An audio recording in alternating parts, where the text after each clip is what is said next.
Hello, very beautiful community. Mr. Putin seems to have killed Mr. Navalny with a South American frog toxin. Let's listen to my UK Foreign Secretary, Yvette Cooper. His body when he died, and only the Russian state had the means, the motive and the opportunity to do this. And that is why, with our partners, we are exposing this barbaric Kremlin plot. I think this evidence has shown the contempt that the Russian government has for its own citizens, its willingness to use the most dangerous and lethal of toxins, and also to their attempt to silence their own citizens and any opposition in the most barbaric of ways. And we should not forget what Alexei Navalny said, because he said that we should do what the Russian government fears most. We should tell the truth, we should spread the truth, because that is the most dangerous weapon of all. So, is there any chance that my foreign minister, Yvette Cooper, when she speaks, is lying? No, it's the Kremlin that will be lying about this. And the claim made by the UK government, the Swedish government, the Germans, Netherlands is correct.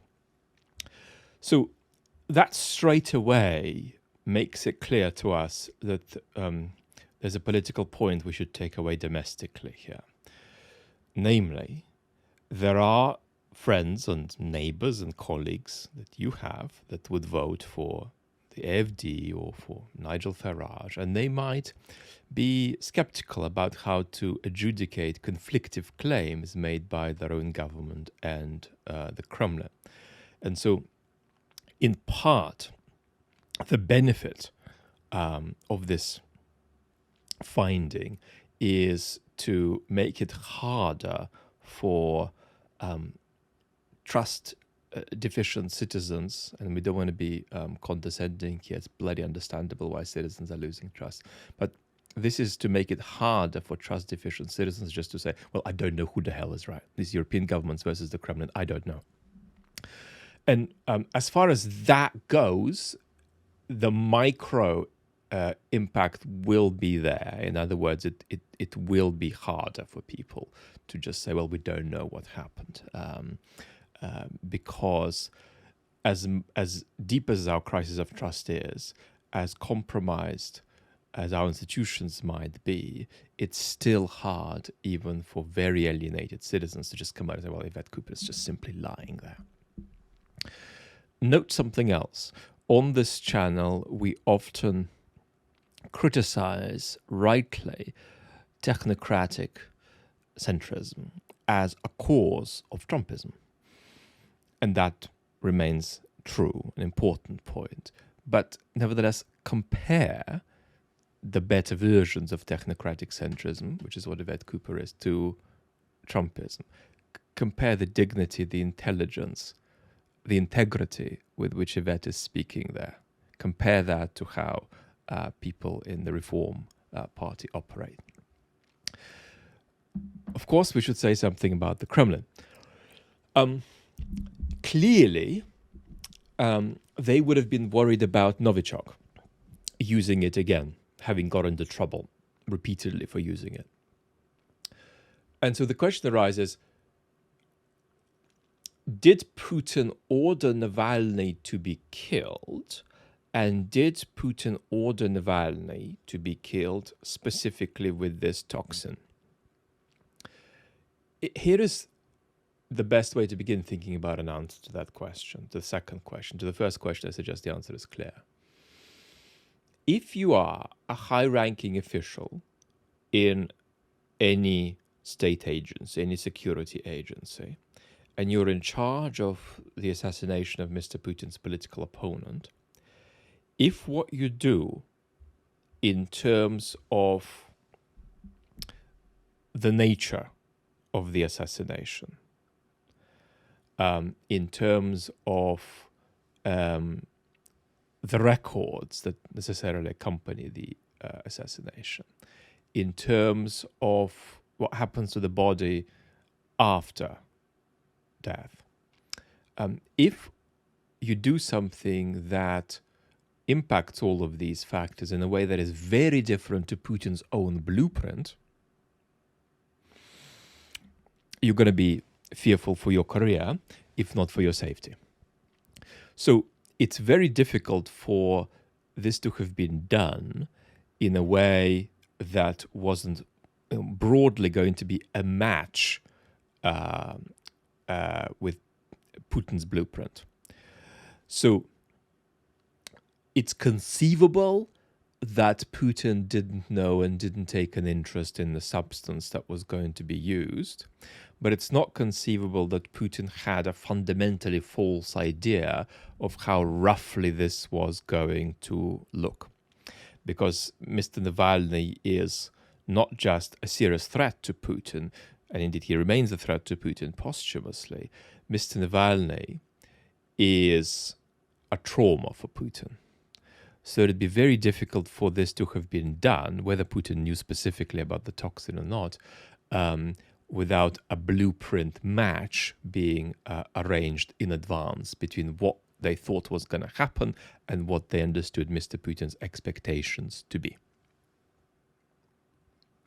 Right, people are very scared of touching Navalny in a way that's impactful and transformational without implicit consent from Mr. Putin. What are our takeaways from this beautiful community? Let's try to be a little bit civically selfish here while also giving a bit of Navalny analysis.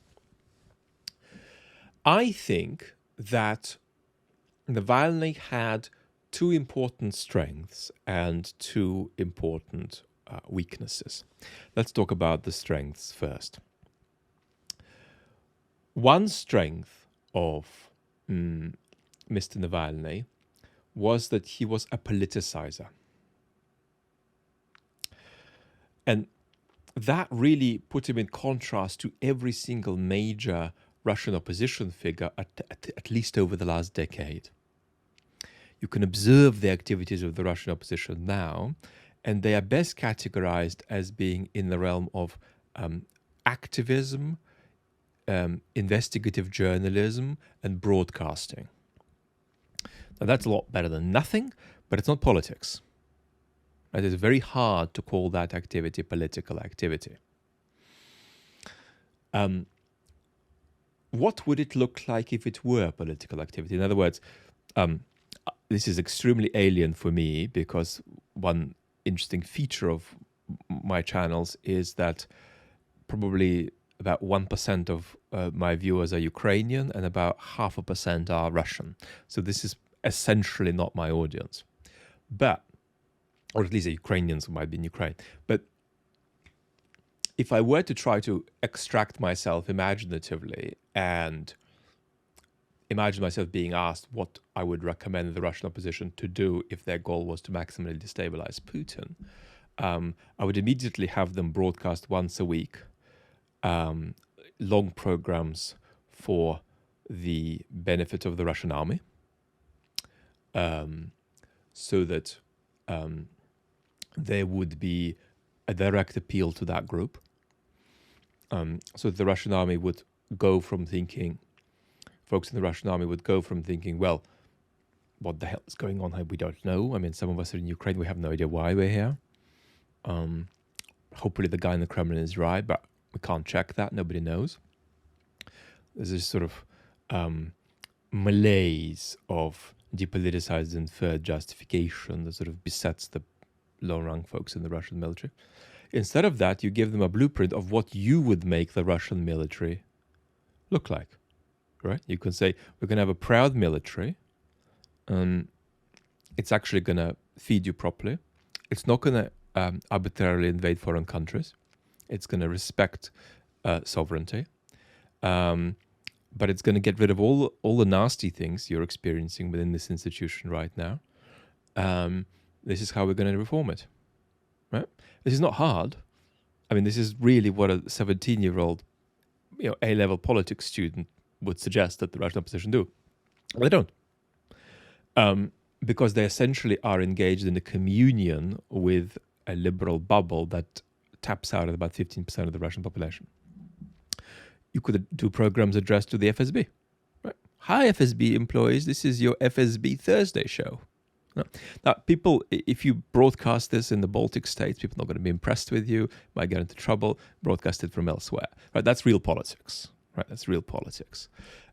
Navalny was the only person who actually politicized, whose actions were motivated not by a desire to state a certain moral principle, but for a desire to cause transformation, for a desire to cause change, for a desire to cause some kind of rearrangement of power relations, right? Navalny thought in terms of agency, who's going to do what, how, and when, and power.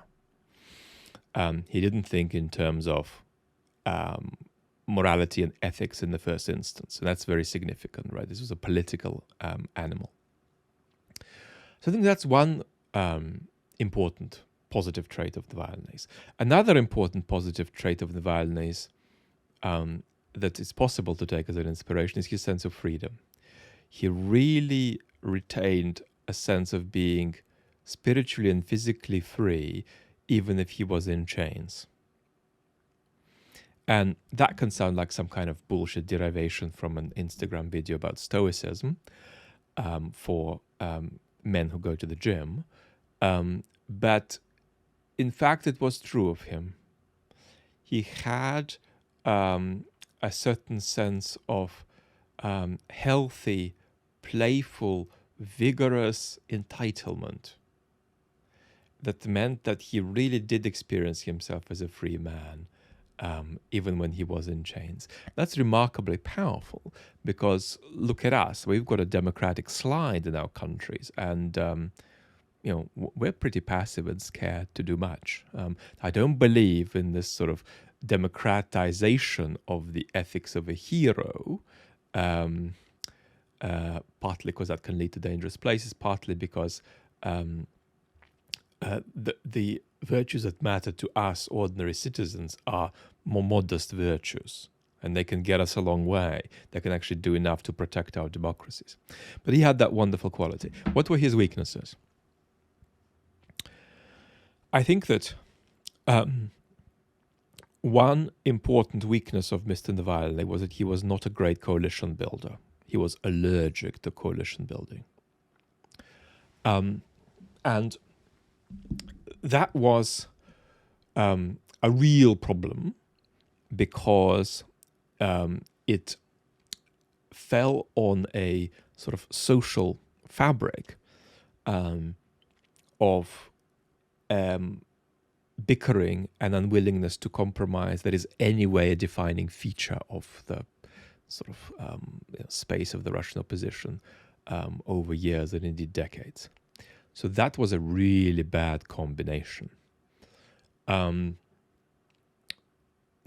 essentially was a Leninist in the sense that he needed to prepare a small group to be in position for a time of political transformation. And when that time comes, that group needed to be not dependent on anybody else, not dependent on any committees, not dependent on any votes. So he thought of himself as attaching himself to a group that was a certain kind of vanguard. That doesn't necessarily mean he had undemocratic credentials, but it certainly is a Leninist conception of how one proceeds, which is very different to how others in the Russian opposition think. A second important weakness that Navalny had is that even though he was unique as a politicizer among the Russian opposition in recent years, he still, in my assessment, and certain people disagree, maybe Mr. Guriev would disagree with me, but I believe that Mr. Navalny did not have a tangible image of the Russia of the future, the wonderful Russia of the future, as he used to say. Having followed Mr. Navalny's work relatively closely for years, I do not recognize such a vision. The notion that Russia essentially had to have Western institutions, and Mr. Navalny's conception of institutions evolved. He went from a more presidential to a more parliamentary picture over time. And if you like, got a lot of people to come back on board with him who were concerned about his previous, if you like, leanings toward a kind of more authoritarian picture of democracy. Well, I don't recognize a picture there, I'm afraid. And so he got this really important element of politicization, but he didn't have that important element of the vision of a future towards which you can work and which you can clearly articulate. He still did a lot. I mean, he delivered a lot of blows to Putin, and the benefit of these blows may yet be yielded in history, because even the story of the specificity of which toxin was used adds to Navalny's myth and adds to his legacy and his pedigree coming to be equivalent with the figures of certain 19th century Russian figures. 19th century Russian history, when it comes to social critique and literature, is extremely anti-authoritarian, contrary to stuff you might hear on Twitter. There's plenty of imperialist stuff there too, but it's as anti-authoritarian as any tradition of political criticism gets in any European country in the 19th century. Now, it tragicomically produced a particular radical group that brought about the very antithesis of freedom and democracy, the Bolsheviks. And that is, in fact, the weird terminus of what starts in the 1830s as the Russian intelligentsia. It didn't have to end up in that place, but it did. Nevertheless, Navalny is now aligned with certain traditions of 19th century Russian authoritarianism. So all of that could yield nasties for Mr. Putin in the years to come. So these are the two central faults, I think, of Mr. Navalny. And then he had a certain other quality, which is, I think, a strength and a fault. Probably more a strength than a fault, and that is his ambition. Mr. Navalny had superhuman ambition. He was so ambitious that it was nauseating to watch him at close hand for people with high emotional intelligence, because it was like a sort of a force that emanated out of him. You know, he's having his morning cup of tea, and there's somehow a part of his body in relation to his morning cup of tea which says, what's the best way for me to sip this sip of tea that'll get me closer rather than further away from being the president of the Russian Federation? It's an unbelievable degree of ambition. It wasn't a developmental ambition. There are people who have extraordinary developmental ambition. That's to say, every day their whole being is geared toward self-improvement in the deep sense, not in the sense of the Stoicism videos on Instagram. A great example of that today is Cristiano Ronaldo. Now you might say, what the hell are you talking about? He's stuck in Saudi Arabia and he's earning $4 trillion per second. And you know, he's nowhere near as good as he used to be, and he's 41 or something. But Cristiano Ronaldo, is the most extraordinary active athlete, sports person when it comes to personal development. This is a guy who makes the extraordinary routine in how he evolves his body in alignment with time, in alignment with the retardation of certain capacities, the decline with age, right? From that point of view, he is, of course, overall not as great a player as Messi, but he is 100-fold greater than Messi at the level of personal development. On a much lesser scale of fame, but on a greater scale of cultural significance, the great late musician Alfred Brendel was also unique, a kind of cultural freak when it came to development across a lifetime.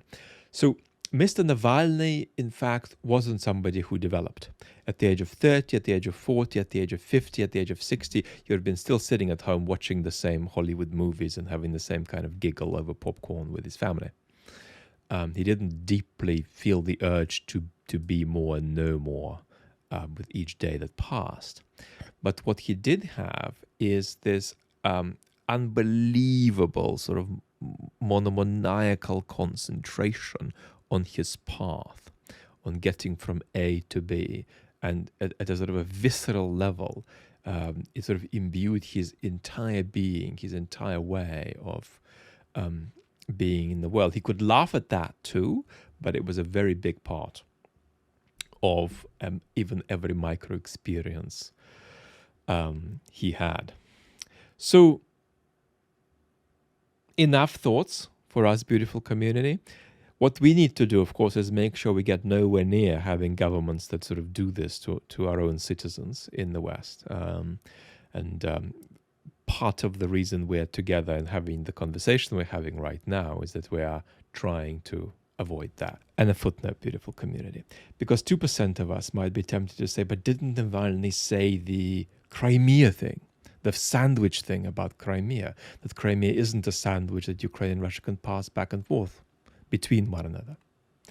And didn't Navalny participate in nationalist politics with an unlovely racial dimension earlier on in his career? On the latter, yep. Did he apologize for it? Yes, he did. Could he have apologized more? Yes, he could have. On the Crimea part, again, yes. I mean, he did say that the annexation was illegal and unacceptable as soon as it happened, but he did say the sandwich thing. So why are we doing a footnote about this? It's because if you're a Ukrainian in Ukraine, you can say this. But it's time to wake up a bit more politically and stop saying stuff like that if you're a Londoner sipping Frappuccino in Hackney. Because Mr. Navalny is not there for you to like him or to marry him or to buy him as though he were candy available among other candy options on the shelf.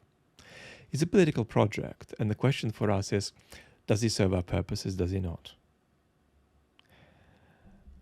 Is it worth extending solidarity or is it not to that political project? Can we inflect where that political project is going, what Navalny's successors might be doing, and so on? These are political questions. They're questions to do with power. They're questions to do with agency, who's going to do what and how and when, and what are going to be the consequences. This is actually not about Navalny or Crimea or Ukraine or Russia or Russian politics or the Russian opposition. It's about us. That sort of politics that puts identity and moralization at the expense of the political in politics is the sort of politics that got Trump elected. When you think like that, you're not an effective citizen. We're being very selfish here, quite frankly. In this moment, we don't care about Mr. Navalny or Russian opposition. We're talking about ourselves. It's a way of thinking about politics that renders you not effective as a citizen and renders you in particular not effective at engaging in conflict and coalition building constructively. So it's a sort of politics that gets Trump into power. And you don't want to be a kind of functional Trump voter, the voter who votes against Trump but functionally votes for Trump because of how they behave as a political animal. Now I'm going to get a warning from the telling off agency that puts a limit, strictly speaking, on how much YouTubers can tell of their community. So that call is going to come through. So I'm going to be told off. So I'm going to have to let you go, beautiful community. Thank you for dealing with this postscript.